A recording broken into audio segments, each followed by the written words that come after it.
नमस्कार दोस्तों, मैं हूँ रेनू भाटिया और आप सुन रहे हैं रब कथा प्रेजेंट श्रीमद् भागवत कथा एज इट इज़। ये है फर्स्ट एपिसोड, पहला अध्याय। शौनकादिक 88,000 ऋषिवरों ने बीच स्थान नैमिषारण्य तीर्थ के सूत पौराणिक शिष्य वेदव्यास जी से कहा कि तुम कोई कथा व लीला परमेश्वर की ऐसी वर्णन करो जिसमें भक्ति व ज्ञान वैराग्य अधिक हो। इस घोर कलयुग में ज्ञान संसारी आदमियों का राक्षस के समान हो गया है, इसलिए कोई सुख से न रहकर सब किसी को ऐसा क्रोध व मोह व लोभ उत्पन्न हुआ है कि आठों पहर उसी दुख में व्याकुल रहते हैं। कोई ऐसा चरित्र भगवान का वर्णन कीजिए कि कलयुग वासियों को हरिचरणों में भक्ति और प्रीति उत्पन्न होकर सुख मिले। यह बात सुनकर सूत जी बोले कि तुम लोगों ने बहुत अच्छी बात कलयुग वासियों के उद्धार करने के वास्ते पूछी, जो काल रूपी सांप के मुंह में पड़े हैं। सो वह कथा श्रीमद् भागवत है जो सुखदेव जी महाराज ने राजा परीक्षित से कही थी। जिस समय राजा ने श्रृंगी ऋषि के शाप देने के उपरांत ऋषिवर व मुनीश्वरों की सभा में सुखदेव जी ने गंगा किनारे आकर कथा श्रीमद् भागवत कथा सुनाना आरंभ किया था, उस समय देवताओं ने अमृत का कलश वहां लाकर सुखदेव जी से कहा, महाराज ये अमृत का घड़ा आप लीजिए और हम लोग को कथा रूपी अमृत पिलाइए। यह बात सुनकर सुखदेव जी बोले, तुम्हारा अमृत हमारे काम का नहीं है। यह इस अमृत के पीने से आयुर्दा आदमी की देवता के बराबर होती है और ब्रह्मा के एक दिन में 14 इंद्र बदल जाते हैं। तुम्हारे अमृत से उत्तम यह है कथा रूपी अमृत भगवान का चरित्र है, जिसके सप्ताह पढ़ने व सुनने से जीव अमर होकर कभी नहीं मरता, वह मुक्ति पदवी पर पहुंचकर आवागमन से छूट जाता है। इसलिए राजा परीक्षित तुम्हारे अमृत पीने की इच्छा न रखकर भागवत रूपी अमृत पियाना चाहते हैं। इतनी कथा सुनकर सूत जी ने कहा कि नारद मुनि को सनकादिक ने सप्ताह पारायण श्रीमद् भागवत का सुनाकर उस कथा सुनने की विधि भी बतलाई है। यह बात सुनकर शौनकादिक ऋषिवरों ने सूत जी से पूछा कि नारद मुनि तो 2 घड़ी से अधिक कहीं ठहरते नहीं थे, वह 7 दिन किस तरह एक जगह रहे जो उन्होंने सप्ताह पारायण सुना। सनकादिक का दर्शन भी इतनी जल्दी किसी को नहीं मिलता, वह नारद मुनि से कैसे मिले और वह सप्ताह यज्ञ कहाँ हुआ था, इसका हाल बतलाइए। यह वचन सुनकर सूत जी बोले कि एक समय सनक, सनंदन, सनातन व सनत कुमार चारों भाई घूमते हुए बद्रिकाश्रम में आए। उन्होंने नारद जी को पहले से वहां उदास बैठे देखकर पूछा कि हे नारद मुनि, आज तुम मलिन स्वरूप चिंता में किस वास्ते बैठे हो और कौन बात का सोच तुमको है। नारद जी ने चारों ऋषिवरों को प्रणाम करके कहा कि हमें किसी बात की चिंता है, सो सुनिए। हमने सब तीर्थ काशी व गोदावरी व गया आदि में जाकर देखा कि उन तीर्थों पर कलयुग ने सब जीवों को संसारी माया में ऐसे फंसा रखा है कि सत्य व तप व आचार व दया व दान कलयुग में सब जाता रहा। केवल अपने पेट पालने की चिंता में सब मनुष्य विकल रहकर झूठ बोलते हैं, वह अभागी व पाखंडी होकर माता व पिता की सेवा नहीं करते। स्त्री व साले व ससुर की आज्ञा में रहकर द्रव्य के लालच में अपनी बेटी नीच कुल में बेचते हैं। जहाँ देखो वहाँ मलेच्छ व शूद्रों की बढ़ती दिखलाई देकर ब्राह्मण व क्षत्रिय अपने कर्म व धर्म से रहित देख पड़ते हैं। मैं किसी को अपने धर्म पर स्थिर न देखकर जब चारों तरफ से फिरता हुआ मथुरा में यमुना किनारे पहुंचा, तब वहां पर एक आश्चर्य की बात दिखलाई दी। एक स्त्री युवती रोती बैठी थी और 2 मनुष्य बूढ़े उसके पास अचेत पड़े थे। वह स्त्री चारों तरफ इस इच्छा से देख रही थी कि कोई आदमी मेरी सहायता करने वाला आकर प्राप्त हो। जैसे उसने मुझे वहां पर देखा, वैसे खड़ी होकर बोली, महाराज आप एक क्षण ठहर कर मेरा दुख सुन लीजिए। मेरा बड़ा भाग्य है जो आपने मुझे दर्शन दिए। जब मैंने उस स्त्री से पूछा कि तू कौन है और ये दोनों पुरुष जो अचेत पड़े हैं उनका हाल बतलाओ, तो उसने कहा कि मैं भक्ति हूँ और यह मेरे बेटे ज्ञान व वैराग्य हैं। वह इन 5-7 स्त्रियों का जो यहाँ बैठे देखते हो, यह सब गंगा व यमुना व सरस्वती आदि नदियाँ स्त्रियों का रूप धरकर मेरी टहल करने वास्ते आई हैं।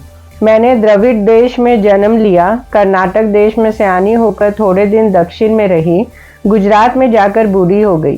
जब वृंदावन जाने से तरुण हो गई हूँ, पर मेरे दोनों बेटे कलयुग वासियों के घोर पाप करने से ऐसे बूढ़े व अचेत होकर पड़े हैं कि सामर्थ्य बोलने का ही नहीं रखते। इनके दुख से मैं बहुत दुखी रहती हूँ।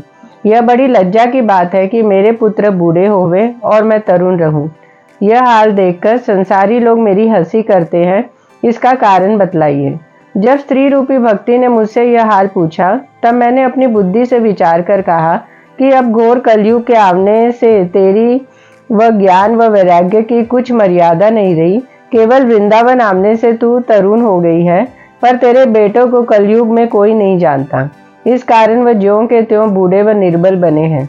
यह बात सुनकर उसने कहा कि जो कलयुग ऐसा दुष्ट है, वह राजा परीक्षित ने किस वास्ते दया करके प्राण उसका छोड़ा, तिस पर दया करने से सब लोग का कर्म व धर्म जाता रहा, उसे मार क्यों नहीं डाला।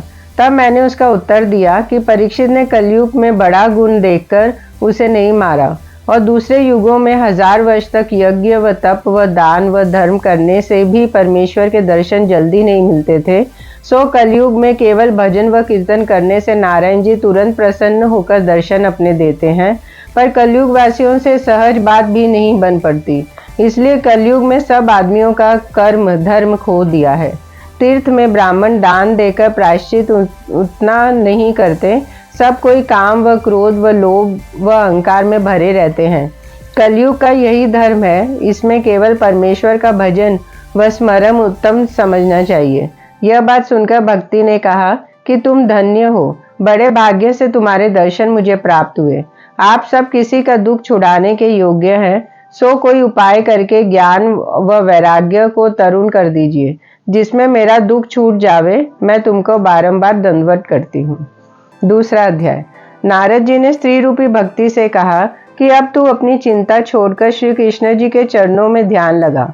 उनका स्मरण व ध्यान करने से सब दुख तेरा छूट जाएगा। जिस समय राजा दुर्योधन की सभा में दुशासन ने द्रौपदी का चीर खींचकर नंगी करना चाहा था, उस समय द्रौपदी ने ध्यान करने से नारायण जी ने चीर बढ़ाकर उसकी लज्जा रखी, और जब गजेंद्र का पैर ग्राह ने पकड़ा और उसके प्राण बचाने का कोई उपाय नहीं रहा, तब हाथी का स्मरण करते ही विष्णु भगवान ने पहुंचकर गजेंद्र के प्राण ग्राह से बचाए। हे भक्ति, तू वैकुंठ नाथ को प्राण से भी अधिक प्यारी है। वह तेरे वास्ते नीच जाति में भी जहाँ तेरा वास रहता है, वहां आनकर उसका उद्धार कर देते हैं।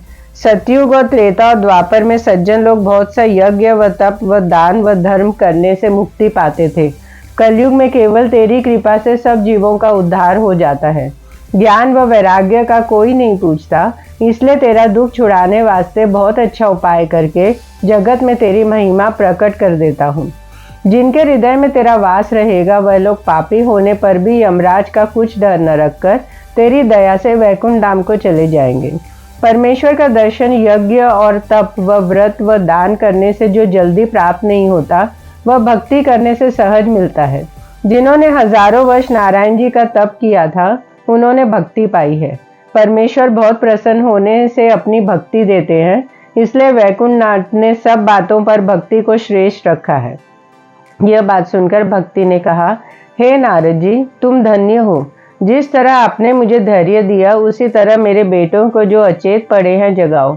जब मेरे उठाने और पुकारने से ज्ञान और वैराग्य ने आंख भी नहीं खोली, तब मैंने वेद का वचन व गीता पाठ पढ़ना आरंभ हुआ।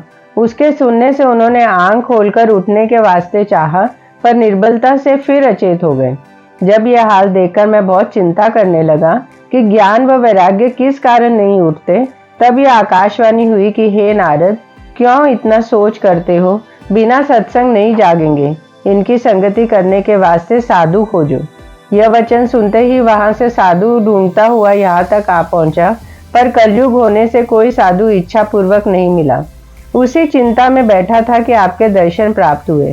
सो आप लोग ब्रह्मा के पुत्र, बड़े योगी व ज्ञानी, सदा बाल अवस्था रहकर केवल कथा रूपी धन अपने पास रखते हो, और तुम्हारी तपस्या का फल कोई वर्णन नहीं कर सकता। किस वास्ते कि आपने जय और विजय वैकुंठ के द्वारपालों को पृथ्वी पर गिरा दिया। ऐसी सामर्थ्य सिवाय तुम्हारे दूसरे के नहीं है। जिस तरह आपने दया करके अपने दर्शन मुझे दिए, उसी तरह भक्ति व ज्ञान व वैराग्य का दुख छुड़ाकर उनको सुख दीजिए, जिसमें चारों वर्ण के आदमी तुम्हारा यश गावे व कलयुग वासियों का मन शुद्ध व पवित्र हो जाए। यह बात सुनकर सनत कुमार जी बोले कि हे नारद जी, तुम उदासी छोड़कर कुछ चिंता मत करो। जितने श्याम सुंदर के दास हैं उन सबों से तुम श्रेष्ठ हो। आपको भक्ति का दुख छुड़ाने के वास्ते उपाय करना उचित है। पिछले समय के महात्मा व ऋषिवरों ने ज्ञान व धर्म व अनेक संसारी मार्ग आदमियों को वैकुंठ पहुंचाने के वास्ते बनाए हैं, पर उन कठिन मार्गों पर किसी से चला नहीं जाता और वह राह बताने वाला गुरु भी जल्दी नहीं मिलता। इसलिए जो कोई श्रीमद् भागवत सच्चे मन से सुने उसको वह राह मिल जाती है। जो कथा सुखदेव जी ने राजा परीक्षित को सुनाई थी, वही कथा सुनने से भक्ति व ज्ञान व वैराग्य को भी सामर्थ्य होकर दुख उनका छूट जाएगा। परमेश्वर के चरणों में प्रेम बढ़ने के वास्ते इससे उत्तम कोई दूसरी राह नहीं है। यह बात सुनकर नारद जी बोले, महाराज, मैंने वेद व गीता का पाठ पढ़कर ज्ञान व वैराग्य को बहुत जगाया, पर उसने उठने का सामर्थ्य नहीं हुई। श्रीमद् भागवत कहने से किस तरह जागेंगे? सनत कुमार जी ने कहा कि हे नारद, सब वेदों का सार श्रीमद् भागवत समझना चाहिए। उसके एक श्लोक व पद में वेदों का अर्थ इस तरह भरा है जिस तरह दूध में घी रहता है। जब तक उसको उपाय के साथ दूध से नहीं निकालते तब तक घी का स्वाद दूध में नहीं मिलता। उसी तरह सब वेद व पुराण को व्यास जी ने मंथन करके उसका तत्व श्रीमद् भागवत में लिखा है। और नारद जी, तुम जानबूझकर क्यों भूलते हो? 4 श्लोक मूल श्रीमद् भागवत के नारायण जी ने ब्रह्मा को उपदेश किए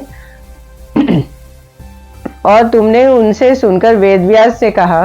वेदव्यास जी ने उसे विस्तार पूर्वक लिखकर श्रीमद् भागवत पुराण बनाया और वही कथा सब किसी का दुख छुड़ाने व संसारी रूप समुद्र से पार उतारने वाली है।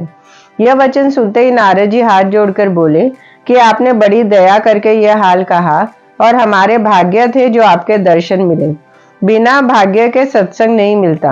अब यह बतलाइए कि इस भागवत रूपी ज्ञान यज्ञ को किस तरह, कहाँ पर करना चाहिए और कितने दिन में यह यज्ञ संपूर्ण होता है।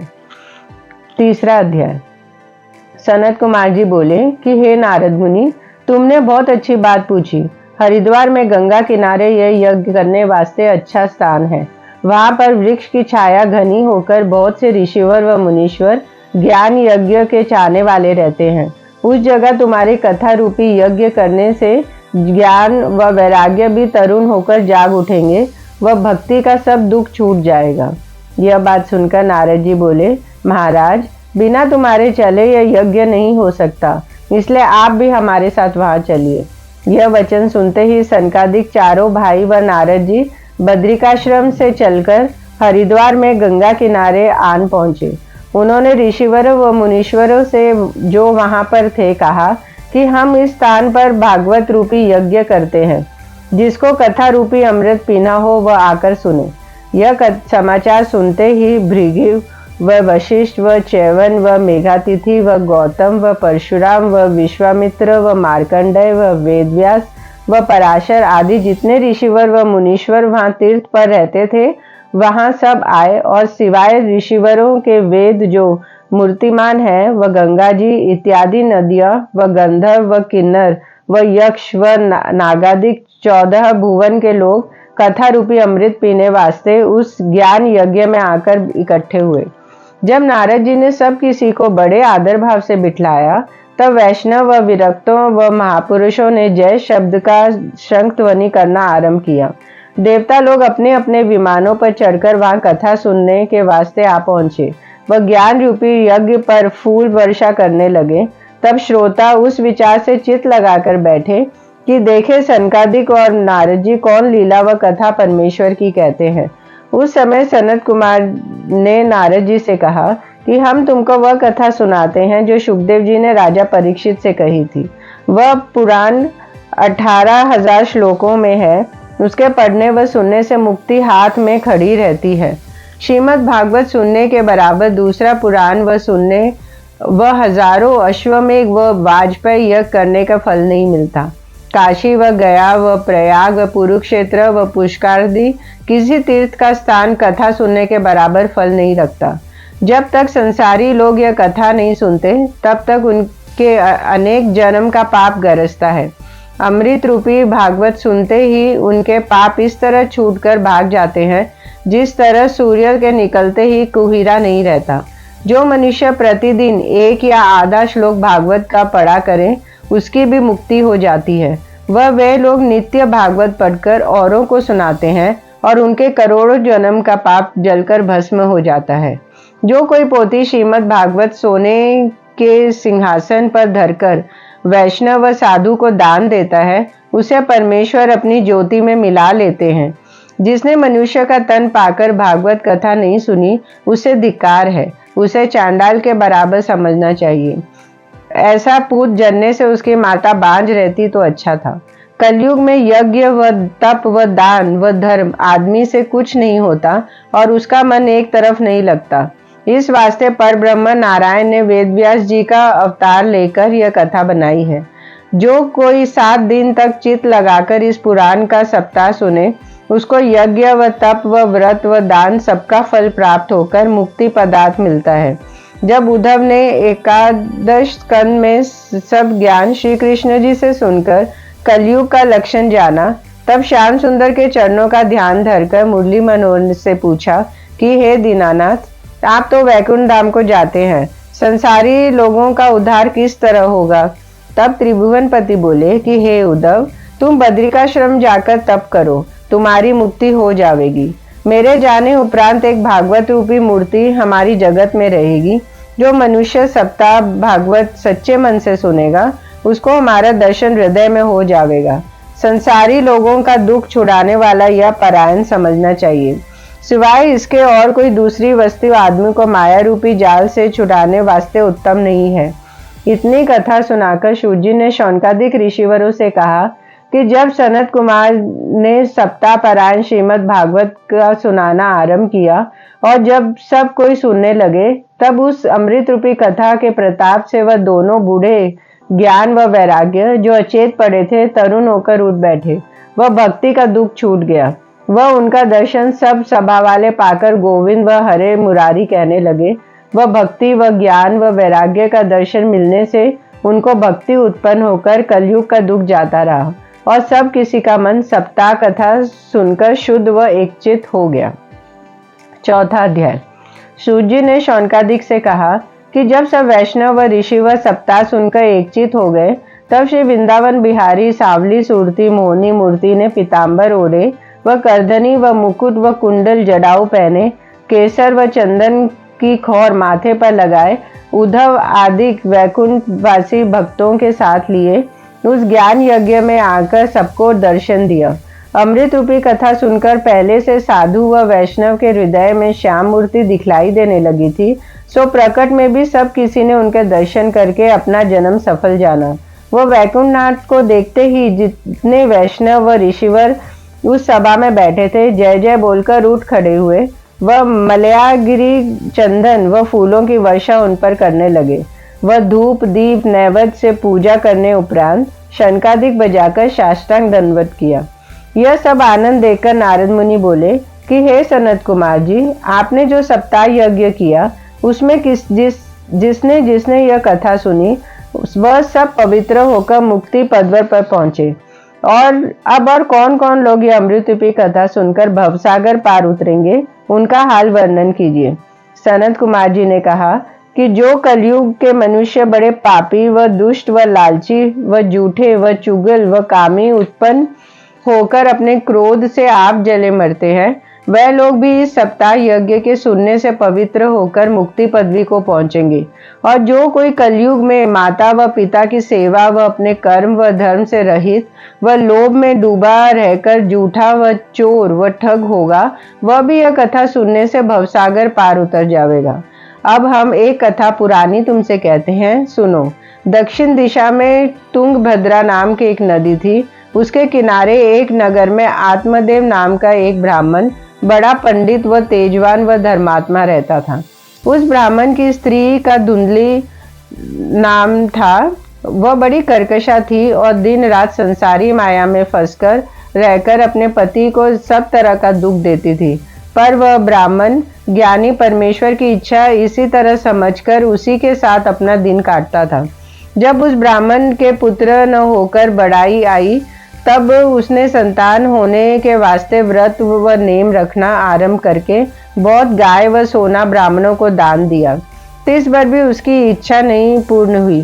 तब वह ब्राह्मण अपने मन में बहुत उदास होकर घर से निकला और अपना शरीर त्याग करने की इच्छा रखकर वन में चला गया। जब दोपहर को प्यास से बहुत व्याकुल होकर तालाब के किनारे स्नान करके पानी पिया, वह उसी जगह बैठकर संतान होने वास्ते चिंता करने लगा। तब परमेश्वर की इच्छा से एक सन्यासी महापुरुष उस तालाब पर आन पहुंचा। जब ब्राह्मण ने उसका तेज देखकर बड़े आदर भाव से अपने पास बिठलाकर तब उस महापुरुष से पूछा कि कहो ब्राह्मण देवता, तुम इस वन में किस वास्ते उदास बैठे हो? अपने सोच का हाल हमें बताओ। यह वचन सुनते ही ब्राह्मण आंसू भरने उपरांत हाथ जोड़कर बोला कि महाराज, पिछले जन्म में बड़े पाप किए थे, इसलिए मेरे संतान नहीं हुई। बेटा न होने से पितर लोग नरक में जाते हैं, यही दुख समझकर अपना प्राण देने आया हूँ। जगत में जिसके पुत्र न हो उसका जन्म लेना व जीना अकार्थ है, वह उसके धन व कुल पर धिक्कार समझना चाहिए। मैं ऐसा अभागा हूँ कि मेरी पाली हुई गौ भी भांज है, वह मेरा लगाया हुआ वृक्ष भी नहीं फलता। जो फल बाजार से मोल लाता हूँ वह भी सूख जाता है। जब वह ब्राह्मण ये सब बातें उस महापुरुष से कह के बड़ा विलाप करने लगा, तब वह सन्यासी ब्राह्मण ने बहुत धैर्य धरकर बोला कि तेरे पुत्र होने के वास्ते विचार करता हूँ, तू उदास मत हो। फिर उस महापुरुष ने ब्राह्मण की कर्म रेखा देखकर कहा कि हे ब्राह्मण, तेरे भाग्य में संतान नहीं लिखी है, इसलिए 7 जन्म तक तेरे पुत्र उत्पन्न न होगा। किस वास्ते इतना रोकर अपना प्राण देता है? संसारी माया सब झूठी है। जगत में सिवाय दुख के सुख नहीं मिलता। वह कलयुग में पुत्र से सबको सुख प्राप्त नहीं होता। बेटा माता पिता की सेवा नहीं करता, अपनी स्त्री साले और ससुर की आज्ञा में रहकर माता पिता को दुख देता है। स्त्री व पुत्र व भाई आदि सब अपने मतलब के साथी होते हैं। इस पर भी माया का ऐसा हाल है कि अंत समय संसारी लोग अपना मन स्त्री व पुत्र में लगाए रहकर परमेश्वर का स्मरण नहीं करते, इसलिए उनको नरक में जाकर दुख भोगना पड़ता है। हे ब्राह्मण, तू पुत्र की इच्छा छोड़कर हरिचरणों का ध्यान कर, इसमें तुझे बड़ा सुख मिलेगा। यह बात सुनकर वह ब्राह्मण बोला, महाराज, मुझे पुत्र उत्पन्न होने के सिवाय कुछ ध्यान व ज्ञान नहीं सूझता। कृपया करके आप एक बेटा मुझको दीजिए, नहीं तो तुम्हारे ऊपर प्राण देता हूँ। जब सन्यासी ने ब्राह्मण की यह दशा देखी, तब फिर उसे समझाकर कहा कि हे ब्राह्मण, संतान के वास्ते राजा चित्रकेतु ने 10,000 विवाह किए, इस पर भी बेटे का सुख नहीं पाया। इसी तरह बहुत से राजा पुत्र की चाहना में मर गए और मनोरथ उनका सिद्ध नहीं हुआ। जो लोग भाग्यहीन हैं, उनका उद्यम निष्फल होता है, इसलिए संतान की चिंता छोड़ दे। यह बात सुनकर ब्राह्मण ने कहा कि आप जितनी बातें ज्ञान की कहते हैं, मेरे चित्त में एक नहीं धसती। दया करके कोई ऐसा उपाय कीजिए जिससे मेरा पुत्र हो। इस तरह की हट देखकर सन्यासी ने एक फल उस ब्राह्मण को देकर कहा कि तू यह फल ले जाकर अपनी स्त्री को खिला दे, परमेश्वर की कृपा से पुत्र होगा। जब वह महापुरुष फल देकर किसी तरफ चला गया, तब आत्मदेव घर पहुंचकर उपरांत वह फल अपनी स्त्री को देकर बोला कि इसके खाने से तेरा लड़का होगा। यह बात कहकर ब्राह्मण देवता कहीं बाहर चले गए। इतने में एक सखी उसके पास आन पहुंची। तब ब्राह्मणी ने उससे कहा कि यह फल मेरे स्वामी ने पुत्र होने के वास्ते कहीं से लाकर मुझे दिया है, पर मैं गर्भ रहने के डर से नहीं खाऊंगी। गर्भवती स्त्री का जी मतलाकर उससे भोजन नहीं किया जाता। गर्भ रहने से मुझे चलने फिरने में दुख होगा, घर के भीतर बैठना पड़ेगा, वह सखी सहेलियों का भेंट छूटकर गाने बजाने में विघ्न होगा। जन्मते समय बहुत दुख होकर कदाचित लड़का पेट में टेढ़ा हो जावे तो मेरे प्राण जाता रहेगा। वह मेरा शरीर कोमल है, दुख कैसे सहूंगी। यदि कुशल से लड़का भी हुआ तो उसके पालने में बड़ा कष्ट होगा। बालक कपड़े व बिछौने का मल व मूत्र से भ्रष्ट कर देता है। इस दुर्गंधी से मुझसे किस तरह रहा जाएगा। इन सब दुखों को उठाने से बांझ व विधवा अच्छी होती है, जिनको गन में दुख उठाना नहीं पड़ता। ऐसी ऐसी अनेक बातें उस ब्राह्मणी ने अपनी सखी से कहकर वह फल नहीं खाया, उठाकर रख छोड़ा। वह अपने पति को झूठ कह दिया कि मैंने फल खा लिया। थोड़े दिन उपरांत उस ब्राह्मणी की बहन ने वहां आकर पूछा कि हे बहन, तुम इन दिनों में बहुत दुबली व उदास मालूम होती हो, इसका क्या कारण है? तब उसने अपनी बहन से कहा कि मेरे स्वामी ने एक फल पुत्र होने के वास्ते कहीं से लाकर मुझको दिया था, जो मैंने गर्भ रहने के दुख से वह फल नहीं खाया। वह अपने पति से फल खाने का हाल झूठ कह दिया। वह गर्भ मेरे नहीं है, इस बात का उत्तर क्या दूंगी? इस कारण मैं उदास रहती हूँ। यह बात सुनकर उसकी बहन बोली कि तू चिंता मत कर, मेरे 1 महीने का गर्भ है, सो तू अपने पति से कह दे कि तेरे गर्भ रहा। जब तेरा लड़का होगा तब मैं वह बालक तुझे उसको बेटा करके प्रकट करके दूध पिलाया करूंगी। इस बात की खबर तेरे पति को न होगी, और वह फल तेरा स्वामी लाया है वह तू अपनी गाय को खिला दे। यह बात सुनते ही उस ब्राह्मणी ने प्रसन्न होकर वह फल गाय को खिला दी और अपनी बहन को आत्मदेव से छुपाकर घर में रख लिया। जब 10वें महीने उसका बेटा हुआ तब उस ब्राह्मणी ने अपने पति से कहला भेजा कि लड़का हुआ है। यह हाल सुनते ही आत्मदेव ने मंगलाचरण मनाकर ब्राह्मण व याचकों को बहुत सा दान व दक्षिणा दी। ब्राह्मणी ने अपने पति से कहा कि मेरे दूध नहीं उतरता और मेरी बहन के दूध होता है, उसका बालक 6 महीने का होके जाता रहा। तुम कहो तो उसे दूध पिलाने के वास्ते बुलाकर यहाँ रखूं। ब्राह्मण ने कहा, बहुत अच्छा, बालक को कैसे तरह दूध मिलना चाहिए। जब इतनी बात ब्राह्मण ने कही तब ब्राह्मणी ने बहन प्रकट करके लड़के को दूध पिलाने लगी। ब्राह्मण ने उस बालक का नाम धुंधकारी रखा। जब 2 महीने का धुंधकारी हुआ तब गौ के भी उस फल के प्रताप से एक लड़का बहुत सुंदर मनुष्य रूपी जन्मा, पर उस बालक के दोनों कान गौ के समान थे। उसको देखकर ब्राह्मण ने बड़ी प्रसन्नता से गोकर्ण नाम रखा। वह दोनों लड़कों को अपना समझकर अच्छी तरह पालन करने लगा। जब वह दोनों बालक सयाने हुए तब गोकर्ण पढ़ लिखकर बड़ा पंडित व बुद्धिमान व धर्मात्मा हुआ।